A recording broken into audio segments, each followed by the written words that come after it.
खारेज गर राष्ट्रघाती एमसीसी चाहिँदैन देश बेच्न पाइँदैन राष्ट्रघाती एमसीसी चाहिँदैन देश बेच्न पाइँदैन एमसीसी धोका हो एमसीसी नेपालका लागि धोका हो go back America go back America MCC हामीलाई चाहिँदैन देश बेच्न पाइँदैन एमसीसी चाहिँदैन देश बेच्न पाइँदैन एमसीसी धोका हो ब्याकअप अमेरिका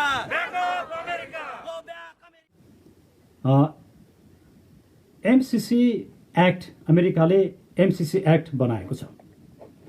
त्यो एमसीसी एक्टले के भन्छ भने त्यसको दफा 607 ले अमेरिकाले एमसीए एक्ट बनायो, मिलेनियम कर्पोरेसन एक्ट बनायो र त्यसको दफा 607 ले नेपाल सरकारले मिलेनियम कर्पोरेसन एक्टको दफा 607 अन्तर्गत नीति बनाएर काम गर्नु पर्दछ भनेर भन्छ।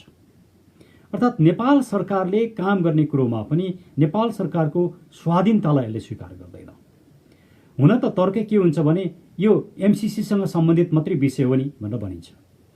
एमसीसीसँगै सम्बन्धित विषय भए पनि एउटा सभरेन कन्ट्रीको गभर्मेन्टले अर्को मुलुकको कानुनको पर्टिकुलर दफा अन्तर्गत काम गर्नुपर्ने र आफ्ना नीतिहरू बनाउनु पर्ने भन्ने कुरा चाहिँ सभरेन्टी माथिको ठूलो इन्क्रोचमेन्ट हो। अमेरिका एउटा शक्तिशाली देश हो, तर हामी पनि एउटा सभरेन कन्ट्री हौँ।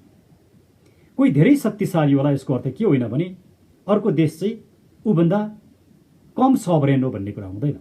सभरेन्टी इक्वल हुन्छ र इन्टरनेसनल लमा प्रत्येक राष्ट्र इक्वल राष्ट्र हो in terms of dignity, in terms of sovereignty, in terms of territorial integrity. त्यसैले यो कुराहरूमा अमेरिका ठूलो र शक्तिशाली राष्ट्र हो भन्दैमा अरू साना राष्ट्रहरूको सार्वभौम सत्तालाई चुनौती गर्न सकिँदैन। त्यति मात्रै होइन कि एमसीसी कम्प्याक्टले के भन्छ भने यदि नेपाली कानुन र एमसीसी कम्प्याक्टको बीचमा बाजिएको खण्डमा एमसीसी कम्प्याक्ट चाहिँ प्रिभेल गर्छ, लागू हुन्छ भनेर भन्छ। अब यो भन्नुको अर्थ के हो भने नेपालको संविधानभन्दा पनि एमसीसी महत्त्वपूर्ण, नेपालको क्रिमिनल ल भन्दा पनि एमसीसी महत्त्वपूर्ण। त्यसको अर्थ हो कि भोलि एमसीसीसँग रिलेटेड सम्बन्धित व्यक्तिहरूले कुनै अपराध गरे भने पनि नेपाली कानुन लागू हुँदैन। यसले के देखाउँछ भने नेपालको सार्वभौम सत्तालाई अन्डरमाइन गरिएको छ। अब तपाईहरुको प्रश्न होला, अनि सुरेनजी तपाईहरुले मात्रै जान्नु भएको छ, बुझ्नु भएको छ, सरकारको तर्फबाट नेगोसिएट गर्ने त्यत्र व्यक्तिहरू थिए, त्यत्र ठुलो टिम थियो, उहाँहरूले नेगोसिएट गर्नुभयो नि त, उहाँहरूले किन यो कुरा जान्नु भएन, बुझ्नु भएन त? उहाँहरूले बुझेरै गर्नुभयो होला नि। निश्चित रूपमा यो प्रश्न सान्दर्भिक प्रश्न हो। हामीले भनेकै कुरा के हो भने नेगोसिएटिङ टिमले नेगोसिएसन नै गर्न सकेन। यदि उनीहरूले यस्ता प्रावधानहरूलाई हेरेको भए, बुझेको भए, पढिदिएको मात्रै भए पनि यो कुरा बुझ्न सकिन्छ। यो विषय परिवर्तन गरौँ भनेर एमसीसी निर्माणकै दौरानमा, किन एमसीसी एकै दिनमा निर्माण भएको वर्षौं लागेको छ, त्यो दौरानमा अमेरिकासँग नेगोसिएट गरेको भए निश्चित रूपमा यो परिवर्तन हुन्थ्यो। त्यसैले यसमा अमेरिकाको आफ्नो स्वार्थ त निश्चित रूपमा छ, तर त्योभन्दा ठूलो गल्ती कमी कमजोरी चाहिँ हाम्रो आफ्नो सत्ता, सरकार र नेगोसिएटिङ टिमको छ। त्यति मात्रै कहाँ छ र? नेपाली अदालतको जुरिस्डिक्सन नै लागू हुँदैन। भोलि मान्नुस् एमसीसीसँग सम्बन्धित कुनै व्यक्तिले कुनै फौजदारी अपराध गरे, ज्यान मारे, रेप गरे अथवा कुनै अपराध गरे भने त्यो विषयमा नेपाली अदालतमा मुद्दा चल्दैन। भनेपछि एमसीसी जहाँ जहाँ छ, एमसीसी जहाँ जहाँ लागू हुन्छ, एमसीसीसँग सम्बन्धित कुरो चाहिँ it looks like a different island. त्यहाँ नेपाली कानुन लागू नै हुँदैन। कि हामीले सोचेको लोकतन्त्र, हामीले परिकल्पना गरेको गणतन्त्रको उपलब्धि यही हो, हामीले सोचेको स्वाधीनता यही हो। अब म तपाईँहरूसँग जटिल कानुनी विषयमा प्रवेश गरेकै छैन, किनकि यो सुनिरहनु भएको सबै साथीहरू लिगल ब्याकग्राउन्डको साथीहरू हुनुहुन्न। तर एक दुईवटा कुरा मैले भन्नुपर्छ। यो एमसिसी कम्प्याक्ट एउटा कमर्सियल कन्ट्र्याक्ट हो कि यो ट्रिटी हो, यो ठुलो जन्जालको विषय छ। कानुनविदहरूको लागि पनि यो ठुलो एउटा समस्याग्रस्त विषय छ। यदि यो कमर्सियल कन्ट्र्याक्ट हो भने त्यो त व्यापारीहरूको बिचमा, दुईटा कम्पनीको बिचमा, दुईटा एन्टिटीको बिचमा गरिन्छ कमर्सियल कन्ट्र्याक्ट। जबकि अहिले अमेरिकनहरू र केही लयरहरूले यो कमर्सियल कन्ट्र्याक्ट हो, यसमा धेरै टाउको नदुखाउँ भन्छन्। एउटा राज्यले अर्को राज्यसँग कमर्सियल कन्ट्र्याक्ट गर्दैन। त सभरेन कन्ट्रिजहरूले ट्रिटी गर्छन्, इन्टरनेसनल लका आधारमा ट्रिटी गर्छन्। फेरि सँगसँगै यही कम्प्याक्टमा के भनिन्छ, यो इन्टरनेसनल लमा आधारित छ भनिन्छ। यदि इन्टरनेसनल लमा आधारित छ भने किन अमेरिकाको पर्टिकुलर कानुनको पर्टिकुलर सेक्सन लागू गर्नुपर्छ त? अर्कोतिर नेपालको तर्फबाट अर्थमन्त्रीले यसमा हस्ताक्षर गर्नुभएको छ भने अमेरिकाको तर्फबाट अमेरिकन मिलेनियम च्यालेन्ज कर्पोरेसन एउटा कम्पनी हो। यो कम्पनीको तर्फबाट, सरकारी कम्पनी हो, यो कम्पनीको तर्फबाट त्यसको एकजना व्यक्तिले सही गर्नुभएको छ। यो पोर्टफोलियो नै मिल्दैन। यिनीहरूले अमेरिकाबाट पैसा खाइसकेका थिए, त्यसकारण यिनीहरू एमसिसी जस्तो राष्ट्रघाती सम्झौता नेपालमा ल्याएर नेपाललाई युद्धमा धकेल्न उद्यत छन्।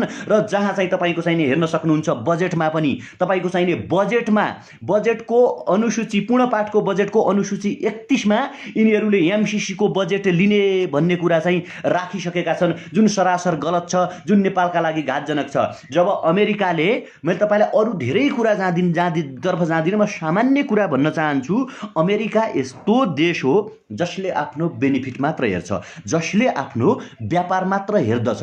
प्राचीन समयमा के हुन्थ्यो भने इस्ट इन्डिया कम्पनी व्यापार गर्ने नाममा हेर्नुहोस् है संसारभरि छिर्थ्यो। यो कुरा जान्न आवश्यक छ। यहीँ नजिकै महात्मा गान्धीले भारत छोडो आन्दोलन चलेका थिए। एमसिसी के हो, एमसिसी कसरी आयो र एमसिसी नेपालका लागि कसरी घातक छ भन्ने कुरा सबै जनताले जान्न आवश्यक छ।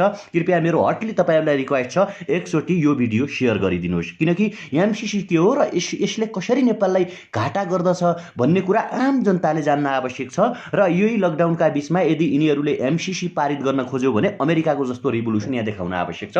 त्यसकारण एकचोटि मैले आग्रह गरेँ, प्लिज एउटा सेयर तपाईँले अनिवार्य गरिदिनुहोस्। र म भन्दै थिएँ, जसरी इस्ट इन्डिया कम्पनी व्यापारको नाममा संसारभरि छिर्थ्यो र त्यो देशमा रजाइ गर्थ्यो।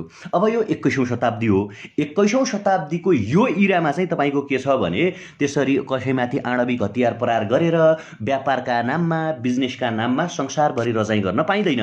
र अहिले विशेषतया अमेरिकालाई च्यालेन्ज दिएको राष्ट्र भनेको चाइना र उदाउँदो अर्को अर्थतन्त्र बोक्ने देश भनेको भारत। र अब अमेरिकाले मात्रै अमेरिकाको बजारलाई धान्न सकेन।